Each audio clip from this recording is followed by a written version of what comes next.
하나님 말씀 창세기 22장 1절 2절 말씀입니다. 함께 봉독하겠습니다. 그 일 후에 하나님이 아브라함을 시험하시려고 그를 부르시되 아브라함아 하시니 그가 이르되 내가 여기 있나이다. 여호와께서 이르시되 네 아들 네 사랑하는 독자 이삭을 데리고 모리아 땅으로 가서 내가 네게 일러준 한 산에서 그를 번제로 드리라. 아멘. 오늘까지 이제 성경 인물 아브라함에 대해서 살펴보려고 합니다. 오늘이 5번째 시간이에요. 오늘은 아브라함의 아들 이삭을 번제물로 바치라는 하나님의 명령과 이 명령에 대한 아브라함의 모습을 살펴보려고 합니다. 창세기 22장은 아브라함의 그 시험에 관한 내용이면서 사실은 하나님의 신실하심을 완전하게 보여주고 있는 장입니다. 신실하다는 것의 정의가 무엇일까요? 신실하다. 물론 여러 가지로 설명할 수 있겠지만 처음 약속을 끝까지 변함없이 지키는 것을 신실하다고 우리가 말해요. 처음부터 끝까지 그게 변함없이 지키는 거. 우리는 살아가면서 가장 어려운 것이 처음 약속대로 온전히 지키지 않는 경우를 만날 때예요. 엄청 힘들어요, 그때. 그래서 우리는 뭘 해요? 계약서를 씁니다. 계약서를 쓰고 그 계약서에 서명하기 전에 그 내용에 무슨 함정이 있는지 꼼꼼하게 살펴본 후에 서명을 해요. 그럼에도 그 계약서의 내용대로 실행하지 않는 일 때문에 많은 어려움을 겪기도 하고 이것 때문에 법적인 소송도 하고 여러 가지 그 험악한 사건도 일어나는 것입니다. 근데 이것이 죄성을 가진 인간의 한계이며 모습이에요, 이게. 그게 우리 모습이에요. 그러나 하나님은 처음 약속을 결코 변개하지 않으시며 그것을 반드시 지키시는 분이에요. 그렇기 때문에 신실하다고 우리가 말하는 거예요. 그래서 하나님을 신실하신 하나님이라고 그래요. 그래서 이를 사무엘 선지자는 하나님이 신실하신 이유를 이렇게 말하고 있어요. 자, 한번 읽어볼까요? 사무엘상 15장 29절이에요. 시작. 이스라엘의 지존자는 거짓이나 변개함이 없으시니 그는 사람이 아니심으로 결코 변개하지 않으심이니이다 하니. 그렇습니다. 이 거짓이 없고 변개, 갑자기 변해서 이렇게 다시 뒤집고 이런 게 없는 것은 하나님만 가지실 수 있는 거예요. 우리는 거짓이 있어요. 그거 뒤집어요. 오죽하면 뭐라고 그래요? 손바닥 뒤집듯이 뒤집는 사람도 있다고 하잖아요. 그리고 얼마나 가벼워요. 입안에 혀처럼 맘대로 그냥 그런다는 얘기죠. 오늘 아브라함에게 하나님은 100세에 얻은 독자, 100살에 얻은 아들이에요. 그 아들 이삭을 번제로 바치라는 명령을 하십니다. 번제가 뭐예요, 도대체? 우리는 도대체 아브라함의 믿음이 무엇이길래, 이 믿음이 무엇이길래 짐승도 아니고 사람을 죽여서 각을 뜨는 거야. 각을 뜨고 그걸 번제로 태워 죽이라는 거예요.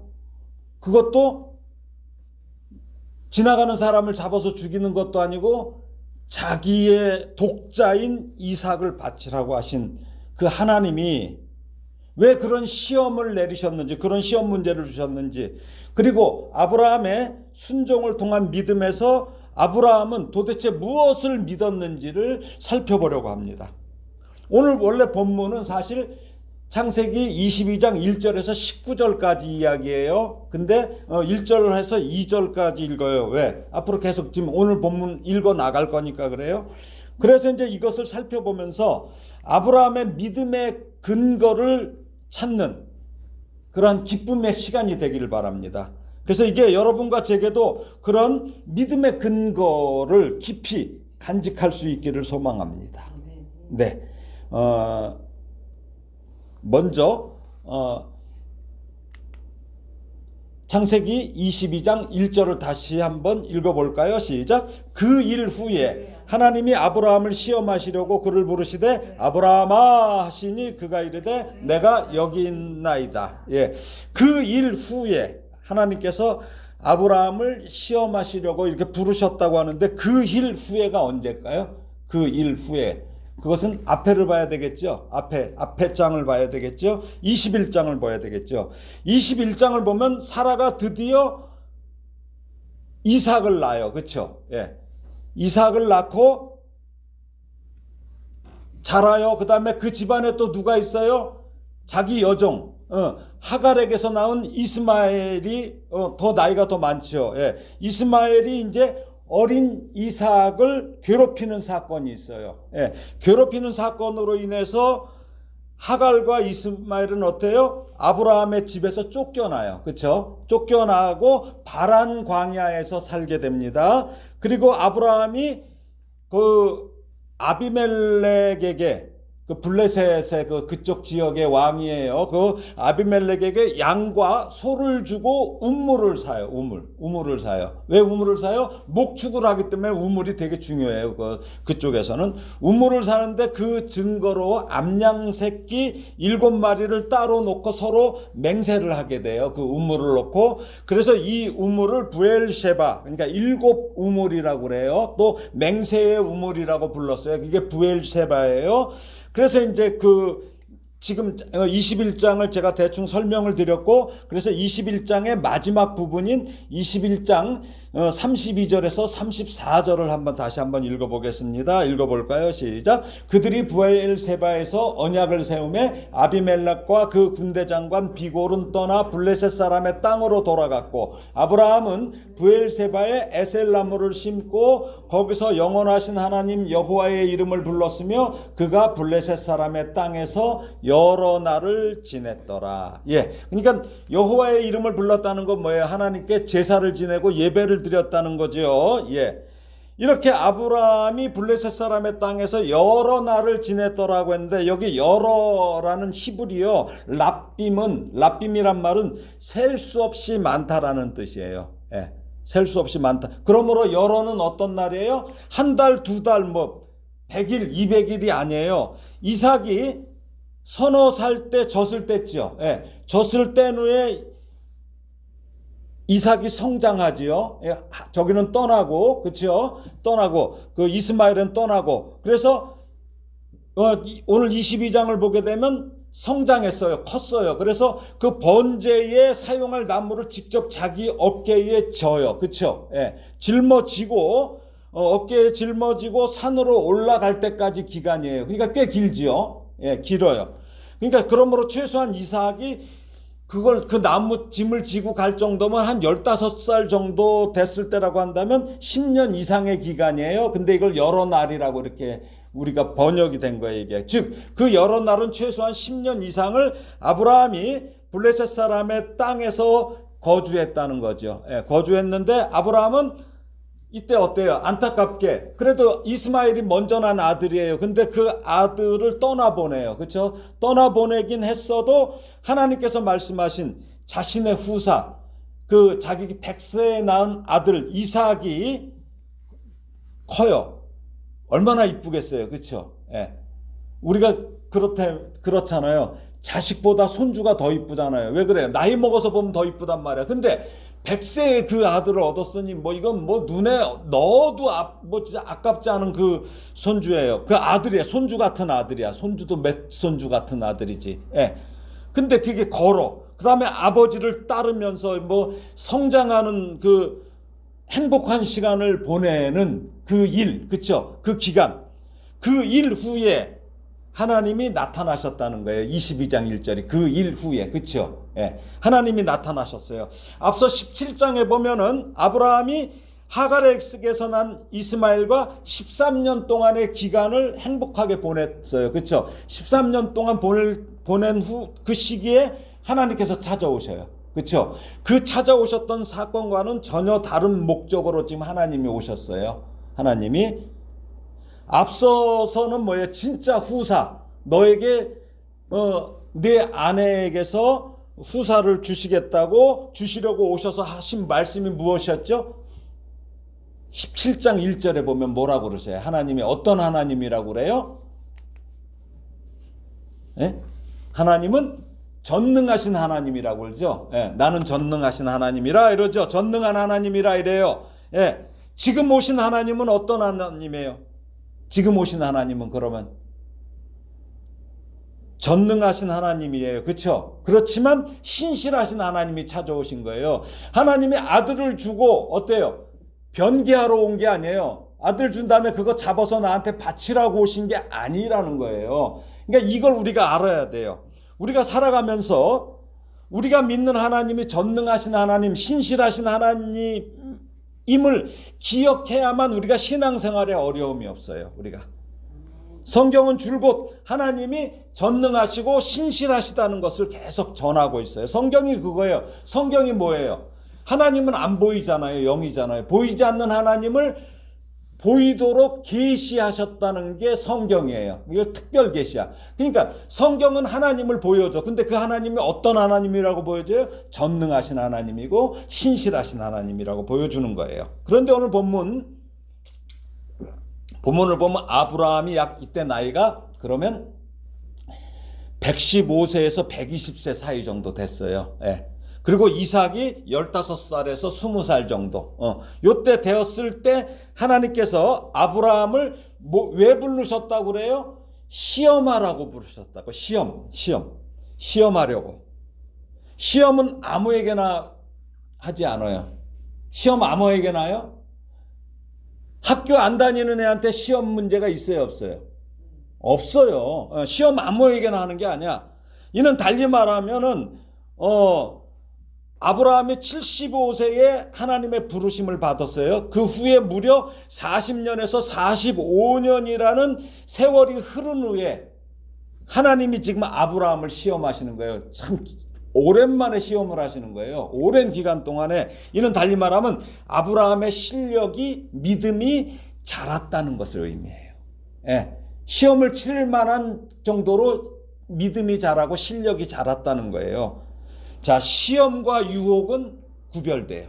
시험과 유혹은 예수님이 가르쳐 주신 기도, 주기도라고 하죠. 주님 가르쳐 주신 기도에 나오는 것은 우리를 시험에 들게 마옵시고, 이것은 원래 시험이 아니에요. 원래 말은 유혹이에요. 유혹. 우리를 유혹에 빠지지 말게 하옵시고예요. 예. 유혹은 누가 줘요? 마귀가 하나님의 자녀인 성도들을 파멸시키려고 하나님과 뛰어놀려는 목적으로 사용하는데, 그렇게 넘어간 게 누구야? 첫사람 아담과 하와가 그 사탄의 유혹에 넘어가서 죄를 지은 것이죠. 예. 그러나 하나님은 시험을 하셔요.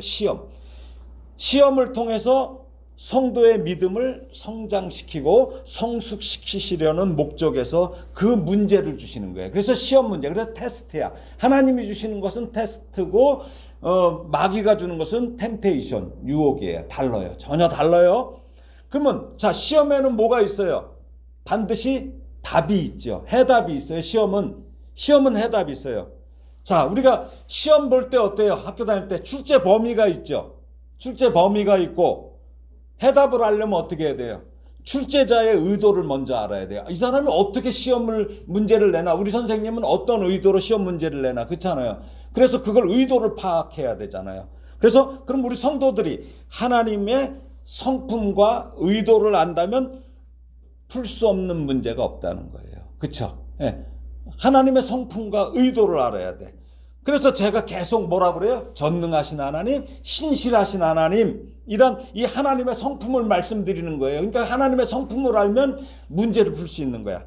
그러니까 아브라함에게 하나님이 주시는 시험 문제의 답은 뭐예요? 하나님의 전능하심과 신실하심에서 찾으면 그 답이 나온다는 거예요. 그러니까 이 얘기는 뭐예요? 다시 말하면 아브라함이 그것을 찾을 수 있는 실력이 자랐다는 거죠. 자, 오늘 본문 2절을 한번 읽어보겠습니다. 시작. 여호와께서 이르시되 네 아들 네 사랑하는 독자 이삭을 데리고 모리아 땅으로 가서 내가 네게 일러준 한 산 거기서 그를 번제로 드리라. 이게 시험 문제예요. 시험 문제예요. 구체적으로 나와요. 네 아들 네 사랑하는 독자. 남 아니에요. 옆집에 데려다 잡으라는 거 아니에요. 내 사랑하는 독자. 그리고 어디? 모리아 땅으로 가라고 그래요. 예, 그래서 거기서 일러준 한 산에서 거기서 그를 번제로 드리라. 아브라함에게 이삭은 하나뿐인 아들이에요. 하나. 단 하나밖에 없어요. 그것도 몇 살? 100세에 낳은 아들이에요. 지금 이스마엘도 내보냈어요. 내보내고 오직 하나밖에 없는 그 무엇보다도 바꿀 수 없는 아들. 그 어떤 것보다도 바꿀 수 없는 아들이에요. 그런데 그냥 바치라는 것이 아니에요. 짐승을 잡듯이 목을 자르고 각을 떠서 나무에 쌓아놓은 번제단 위에 불로 태워서 바치라고 그래요. 왜? 이방인들은 이렇게 자기 자녀를 이 당시에 보면 인신제사로 이렇게 드렸어요. 자기 자녀를 잡아서 이렇게 불로 태웠어요. 그렇지만 하나님은 이것을 가장 미워하시는 분인데 이런 요구를 하나님이 하신다는 거예요. 이것을 하나님은 아브라함이 가장 사랑하는 아들, 그것도 하나밖에 없는 독자를 당신에게 바치라고 하십니다. 그것도 가장 잔인한 방법으로 죽이고 태워서 말입니다. 그리고 시험을 치를 장소를 지정해 주세요. 아주 먼 장소인 모리아산입니다. 지금 이 아브라함이 살고 있는 이스라엘 남부 여기 밑에 부엘세바, 베르세바라고 나왔죠. 저게 부엘세바인데 저게 뭐냐면 네게부 지역에 위치한 저기서 예루살렘의 저 모리아산까지는 3일길이라고 창세기 22장 4절에 보면 3일길이라고 그래요. 약 80km 떨어진 곳이에요. 그래서 이 당시에 하루 평균 20km, 30km 정도 걷는 기준으로 했을 때 3일길인 거예요. 예, 3일길 떨어진 곳이에요. 자, 우리는 그래요.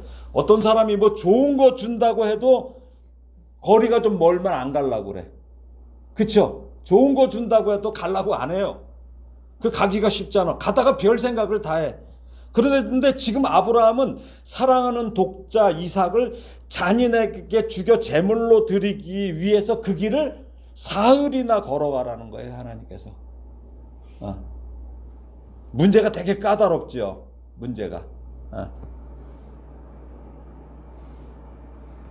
자, 그러면 이제 그 과정을 한번 보겠습니다. 자, 창세기 22장 3절에서 12절까지 말씀입니다. 함께 읽겠습니다. 시작. 아브라함이 아침에 일찍 일어나 나귀에 안장을 지우고 두 종과 그의 아들 이삭을 데리고 번제에 쓸 나무를 쪼개어 가지고 떠나 하나님이 자기에게 일러주신 곳으로 가더니 제3일에 아브라함이 눈을 들어 그것을 멀리 바라본지라. 이에 아브라함이 종들에게 이르되 너희는 나귀와 함께 여기서 기다리라. 내가 아이와 함께 저기 가서 예배하고 우리가 너희에게로 돌아오리라 하고 아브라함이 이에 번제 나무를 가져다가 그의 아들 이삭에게 지우고 자기는 불과 칼을 손에 들고 두 사람이 동행하더니 이삭이 그 아버지 아브라함에게 말하여 이르되 내 아버지여 하니 그가 이르되 내 아들아 내가 여기 있노라. 이삭이 이르되 불과 나무는 있거니와 번제할 어린 양은 어디 있나이까. 아브라함이 이르되 내 아들아 번제할 어린 양은 하나님이 자기를 위하여 친히 준비하시리라 하고 두 사람이 함께 나아가서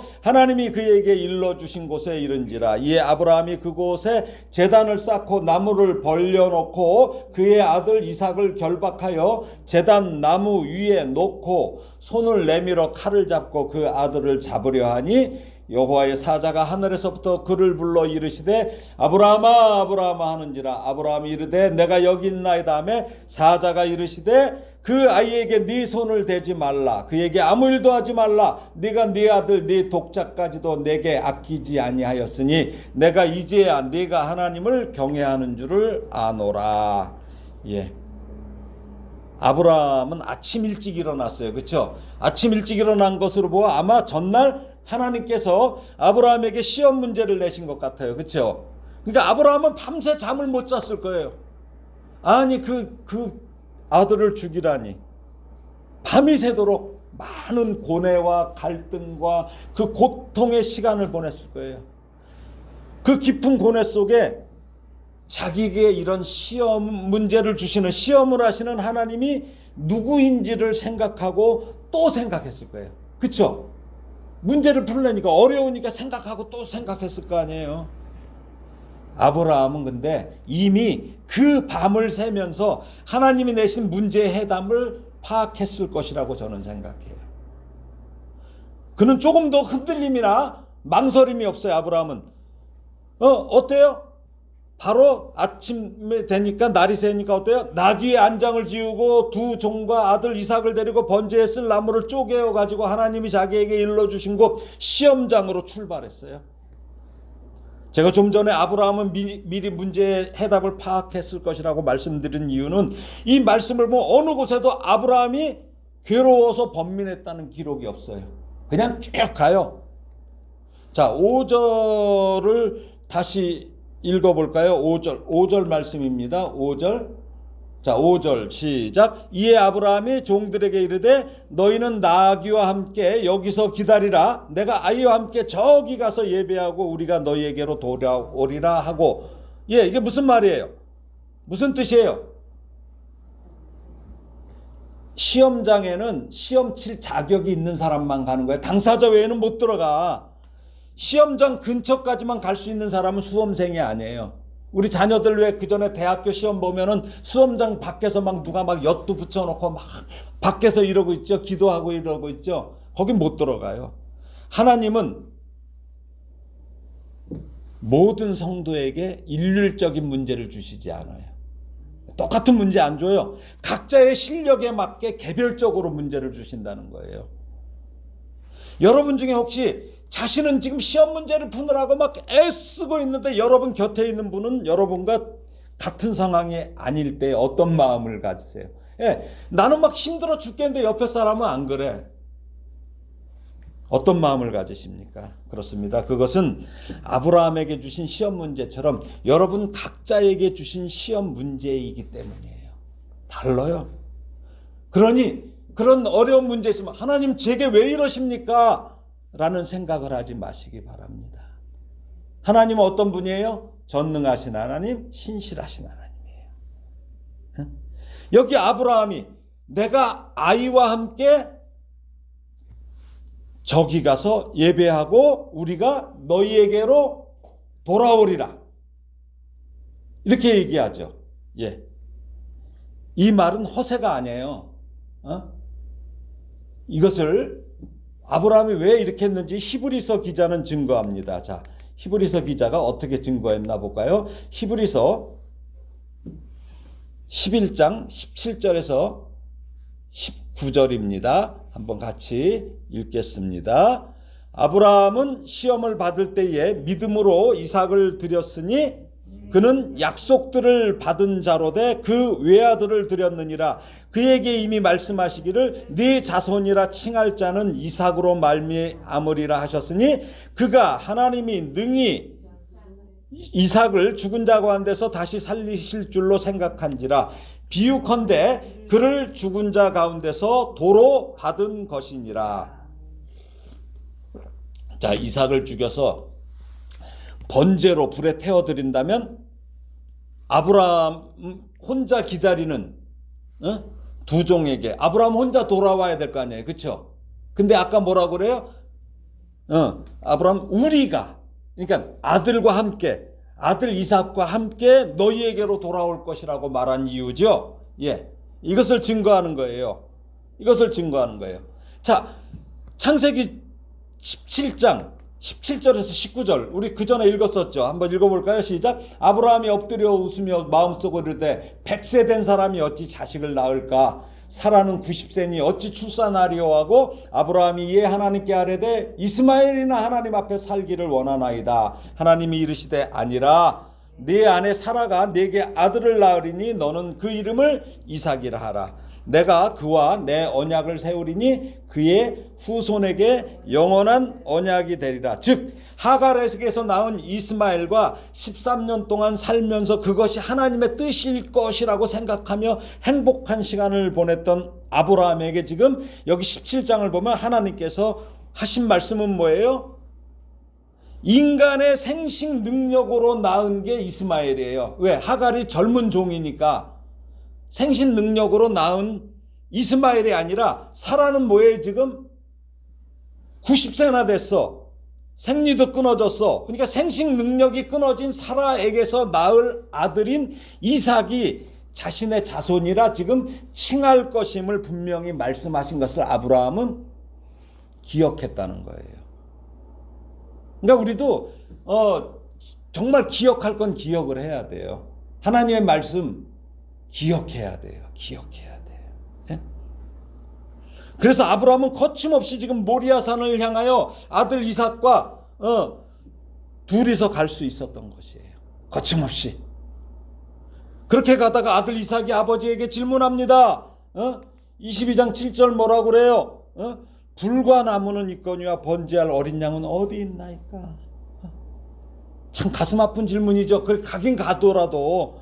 그러나 아브라함의 대답은 어때요? 흔들림이 없어요. 22장 8절에 보니까 뭐라고 그래요? 내 아들아, 번제할 어린 양은 하나님이 자기를 위하여 친히 준비하시리라.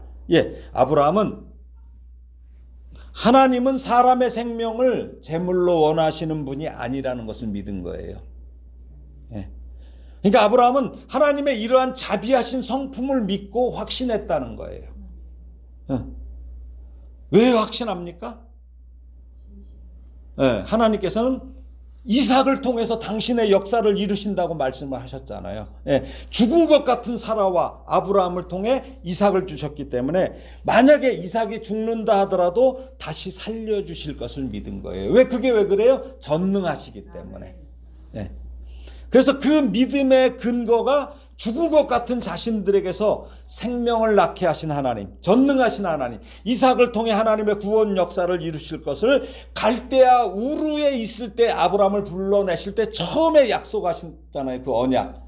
근데 아브라함은 그 언약을 자기 환경이나 상황을 보고서 자꾸 변개했단 말이에요. 이게 하나님의 뜻이다. 이삭하고 살면서 이게 하나님의 뜻일 것이다. 막 이랬는데 하나님은 처음 약속을 지키시는 분이에요. 이게 신실하다고 처음에 제가 말씀드렸죠. 예. 그래서 그 신실하신 하나님, 그 하나님의 성품에서 이 문제를 출제하신 그 출제자의 의도를 알았기 때문이에요. 아브라함은 바로 이런 믿음에서 번제로 드릴 어린 양도 하나님께서 반드시 준비하실 것을 믿은 거예요. 하나님께서. 자, 요즘 그 활동이 뜸한 가수가 있어요. 한동안 막 잘 나갔던 그 성악했던 친구 박현빈, 샤방샤방이라는 노래 있죠. 샤방샤방. 그 가수가 부른 노래 중에 이 가사가, 이 노래 가사는 온통 이 샤방샤방 중에는 오빠 한 번 믿어, 오빠 말만 믿어야. 오빠 한 번 믿어, 오빠 말만 믿어예요. 이 가사 내용을 보면 여성들 중에 그 오빠 말만 믿었다가 지금도 힘들게 사는 분들이 많아요. 오빠 한 번 믿어. 정치인들 믿었다가 지금도 힘든 분들이 대한민국 국민들이에요.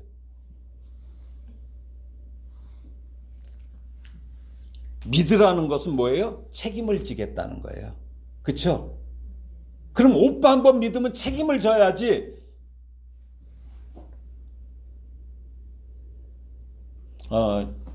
그 전에도 한번 제가 말씀드렸는데 제 신학교 은사님 말씀 잠깐 드릴게요.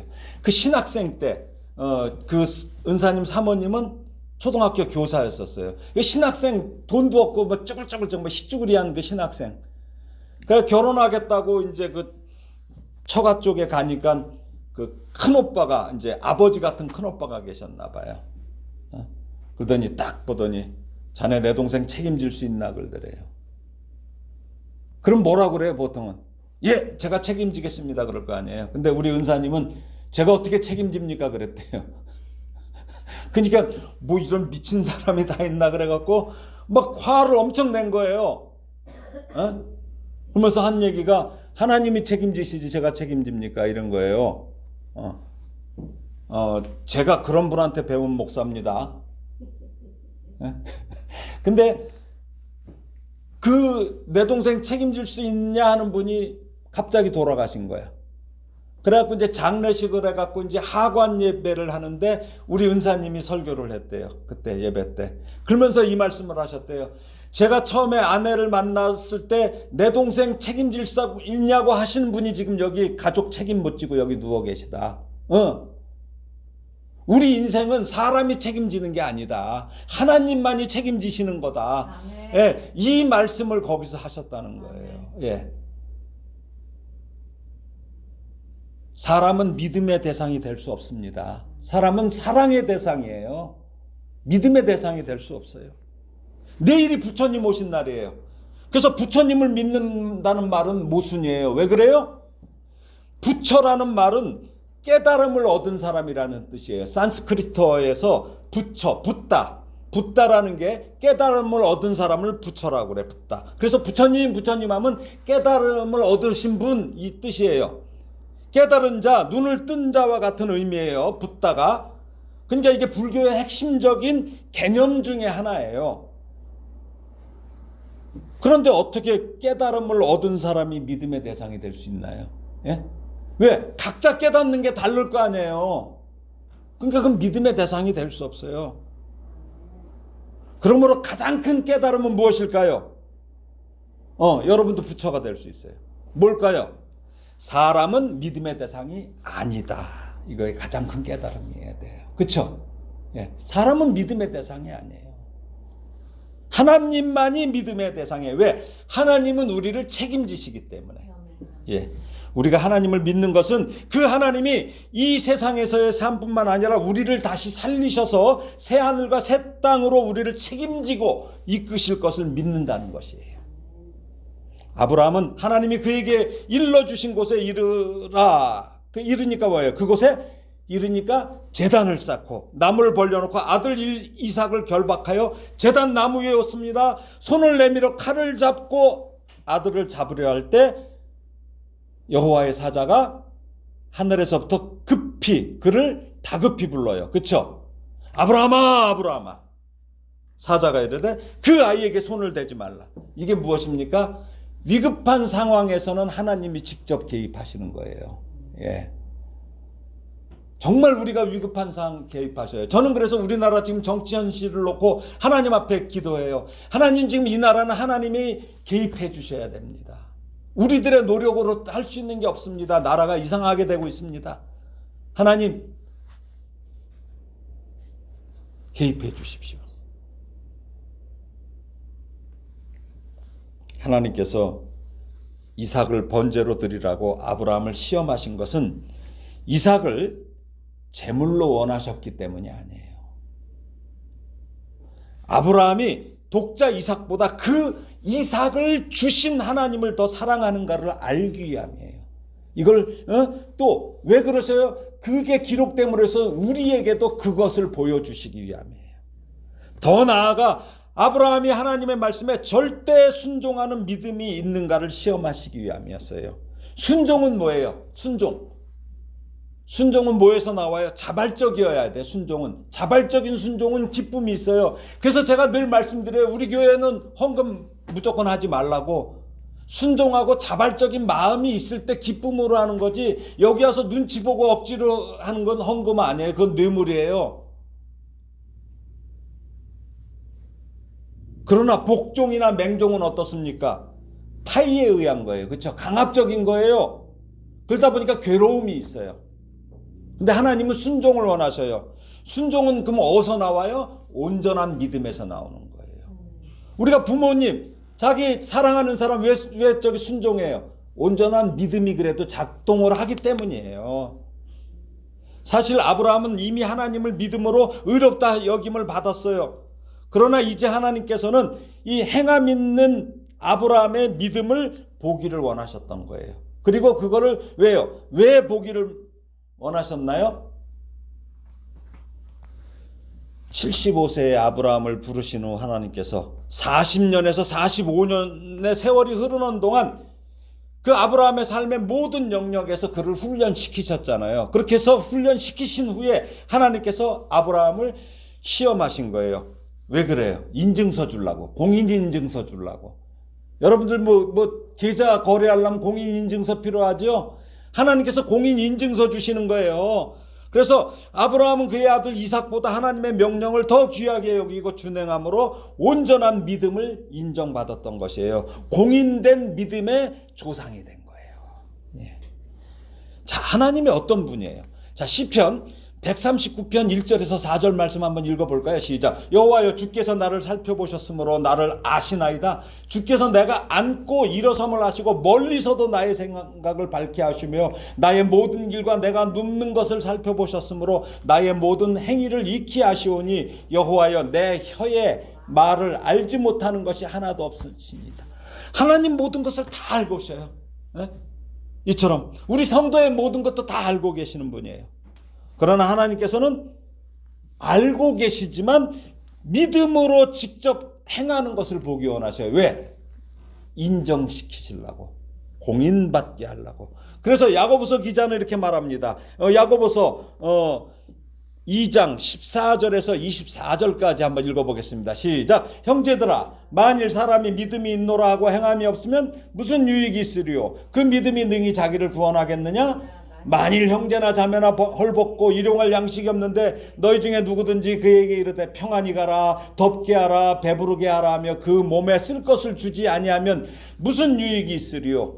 이와 같이 행함이 없는 믿음은 그 자체가 죽은 것이라. 어떤 사람은 말하기를 너는 믿음이 있고 나는 행함이 있으니 행함이 없는 네 믿음을 내게 보이라. 나는 행함으로 내 믿음을 내게 보이리라 하리라. 네가 하나님은 한 분이신 줄을 믿느냐? 잘 아는도다. 귀신들도 믿고 떠느니라. 허탄한 사람아, 행함이 없는 믿음이 헛것인 것을 알고자 하느냐?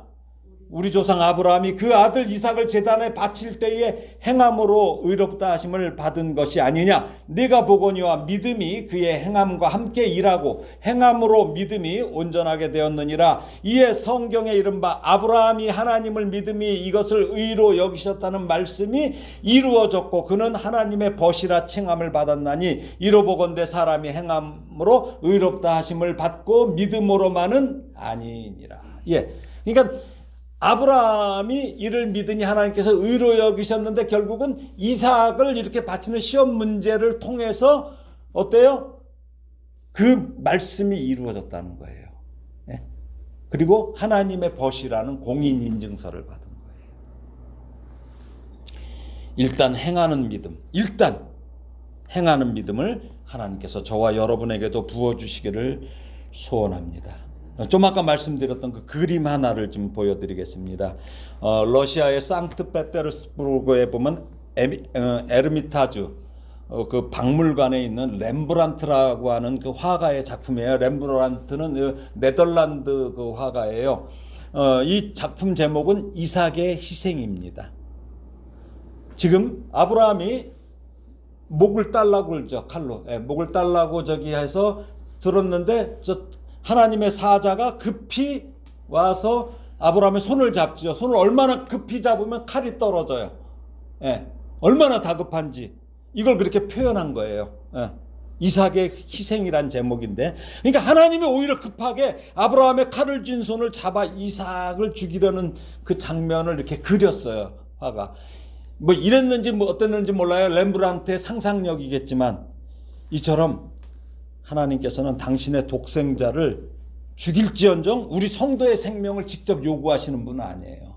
오히려 당신 자신을 죽이지. 그래서 참 이 그림이 저는 참 보면서 그 당시의 그 하나님의 마음, 직접 개입하시는 마음 얼마나 참 잘 그렸어요. 칼을 이렇게 쥐고 있는 손을 잡았으면 좀 저런데 칼을 떨어뜨릴 정도로 참 그랬어요. 자, 오늘 보면 이제 13절에서 19절을 읽겠습니다. 시작. 아브라함이 눈을 들어 살펴본 중 순양이 뒤에 있는데 뿔이 수풀에 걸려 있는지라 아브라함이 가서 그 순양을 가져다가 아들을 대신하여 번제로 드렸더라. 아브라함이 그 땅 이름을 여호와 이레라 하였으므로 오늘까지 사람들이 이르기를 여호와의 산에서 준비되리라 하더라. 여호와의 사자가 하늘에서부터 두 번째 아브라함을 불러 이르시되 여호와께서 이르시기를 내가 나를 가리켜 맹세하노니 네가 이같이 행하여 네 아들 네 독자도 아끼지 아니하였은즉 내가 네게 큰 복을 주고 네 씨가 크게 번성하여 하늘의 별과 같고 바닷가의 모래와 같게 하리니 네 씨가 그 대적의 성문을 차지하리라. 또 네 씨로 말미암아 천하 만민이 복을 받으리니 이는 내가 나의 말을 준행하였음이니라 하셨다 하니라. 이에 아브라함이 그의 종들에게로 돌아가서 함께 떠나 부엘세바에 이르러 거기 거주하였더라. 이 양은 언제부터 있었던 것일까요? 그러면 이 양은 이 양은 아마 제가 렘브란트라면 그렇게 그렸을 거예요. 아브라함이 이렇게 모리아 산으로 이렇게 올라갈 때 반대쪽에서 양이 한 마리 이렇게 올라가는 걸 저는 그렸을 거예요. 예. 아브라함과 이삭이 모리아 산으로 이렇게 올라갈 때 반대편에서 그곳 번제 드릴 곳으로 하나님께서 보내셨을 것입니다.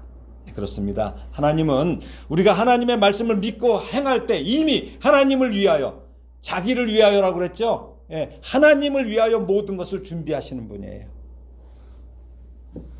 물론 하나님의 말씀을 믿었지만 아브라함이 이날 드린 번제는 아마 그의 인생에서 가장 감격스럽고도 귀한 제사였을 거예요. 물론 이삭 역시 이날의 기억을 평생 간직했을 거예요. 어떤 때는 트라우마가 될 수 있어요. 아버지가 자기를. 이건 이제 다음 시간에 제가 말씀드릴 거예요. 우리 뭐 연속극 하나 다음 시간도 나오고. 근데 광고 협찬이 안 들어와 그래도. 자,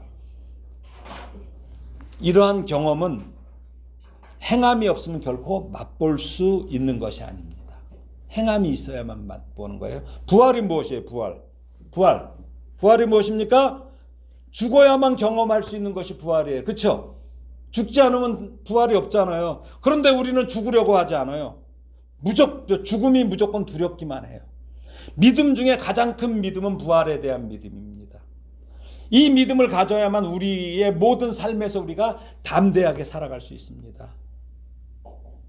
에스더가 죽기를 각오할 수 있었던 것은 하나님께 대한 믿음과 부활의 믿음 때문이었어요.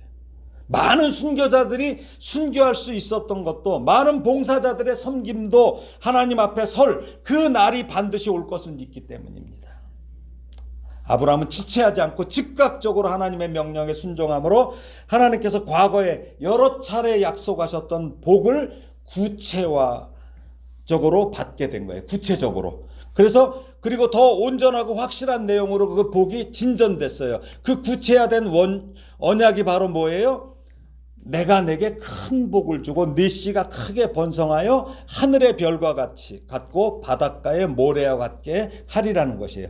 이런 엄청난 번영을 아브라함에게 약속하셨어요. 그래서 이에 더해서 더 진전된 언약이 뭐예요? 네 씨가 대적의 문을 얻으리라는 약속이에요. 네 씨는 육적, 영적인 후손뿐만 아니라 유일하신 메시아이신 예수 그리스도를 가르쳐요. 아브라함의 후손으로 오잖아요. 예수님께서요. 네 씨가 대적의 문을 얻으리라는 말씀은 첫째, 육적으로 아브라함의 후손이 이방 족속들을 내쫓고 성읍들을 차지하게 될 것이며, 둘째, 영적으로는 장차 아브라함의 후손으로 오실 예수 그리스도께서 사탄을 이기시고 인류를 구원하시는 것을 의미하는 말씀이에요. 아브라함의 후손들은 가나안에 들어가 이방의 부족들을 내쫓고 그들의 성읍을 차지하게 될 것이고, 아브라함의 자손으로 오실 예수 그리스도께서는 사탄의 머리를 꺾으시고 궁극적인 승리를 얻을 것입니다. 이렇듯 아브라함에게 주어졌던 언약이 새롭고 구체적으로 갱신된 것은 바로 아브라함이 행함으로 그의 믿음을 나타냈기 때문이에요. 말씀을 정리합니다. 흔히 시험 문제는 교과서에서 출제된다고 말합니다. 우리가 받는 시험 문제는 성경에 기록된 내용 중에서 출제돼요. 성경 외에서 출제되지 않아요. 이미 우리의 신앙의 선조들이 먼저 문제를 풀었어요. 우리에게도 모양이 약간 다를 뿐 내용은 동일한 게 나와요. 응용이 좀 다르겠죠. 그래서 시험을 풀 때 기억하십시오. 첫째, 하나님은 전능하시다를 기억하십시오. 둘째, 하나님은 신실하시다. 이걸 기억하십시오. 셋째, 하나님이 주시는 시험은 우리 성도들의 믿음의 성장과 성숙을 위한 과정을 위한 필수임을 기억하십시오. 수준에 맞게 주셔요. 실력에 맞게. 다 달라요. 그러니까 나는 왜 이렇게 힘들어? 그건 자기가 그만큼 실력이 있는 거예요. 대학생한테 구구단 문제 주지 않잖아요. 커다란 믿음의 시련을 통과한 사람은 아브라함처럼 하나님께로부터 풍성한 복을 받게 됩니다. 그러므로 하나님을 향한 이 전적인 헌신과 희생은 우리 성도의 삶을 풍성하게 하는 비결입니다. 하나님의 독생자 예수님께서 십자가에서 보여주신 것도 하나님께 대한 헌신과 희생이에요. 또 자발적인 순종이에요. 그러므로 저와 여러분은 이 믿음의 시험을 받을 때 낙심하거나 두려워하지 마시고 온전히 기쁘게 여기셔야 할 것입니다. 이 세상에서 그리스도를 위하여 받는 고난은 천국에서 영원한 복의 상급을 얻게 될 것입니다. 우리가 아픈 만큼 성숙해진다는 말이죠. 이게 진리예요. 여러분의 인생에서 만나는 시험을 극복한 삶은 한 단계 더 성숙해지며 그리스도의 향기가 거기서 짙게 배일 것입니다. 성도는 그리스도의 고난을 보았기에 삶에서 그리스도의 고난에 동참하는 모습으로 이길 수 있습니다. 강한 훈련이 강한 군사를 만들어요. 그렇듯 시련으로 단련된 성도는 위대한 믿음의 사람으로 멋지게 변화될 것입니다. 아브라함은 하나님의 시험을 믿음으로 통과하여 하나님께 풍성한 복을 받았을 뿐만 아니라 그의 믿음은 더욱 성숙하게 되었고 하나님께도 공인받은 믿음의 조상이 되었습니다. 그러므로 사랑하는 성도 여러분, 시련이 닥칠 바로 그때가 하나님께로부터 더 큰 상급을 받을 수 있고 인정받을 수 있는 기회임을 깨달아 믿음으로 감동하시고 승리하기를 죽기까지 믿음으로 순종하신 그 예수님의 이름으로 축원합니다. 기도하겠습니다. 하나님 아버지, 은혜를 감사합니다. 예수를 믿는다는 것이 세상적으로 보면 말이 되지 않는 모습이지만 믿음의 눈으로 보면 말이 되고 놀라운 역사가 된다는 것을 우리는 경험하며 살아갑니다. 이러한 경험을 매일 새롭게 하게 하시고 매일 성장하고 성숙된 믿음의 소유자가 되도록 늘 하나님 은혜를 부어주시기를 원합니다. 세상적으로 볼 때는 예수님을 믿는 것이 가장 불쌍한 일이지만 아브라함과 같은 믿음의 눈으로 하나님을 바라보게 하시고 또 믿게 하여 주시고 순종하게 하여 주시옵소서. 그 믿음으로 어떤 고난의 길도 감당하며 승리하여 하나님을 기쁘시게 하는 공인받은 성도로 이끌어 주시옵소서. 예수님의 존귀하신 이름으로 기도드리옵나이다. 아멘.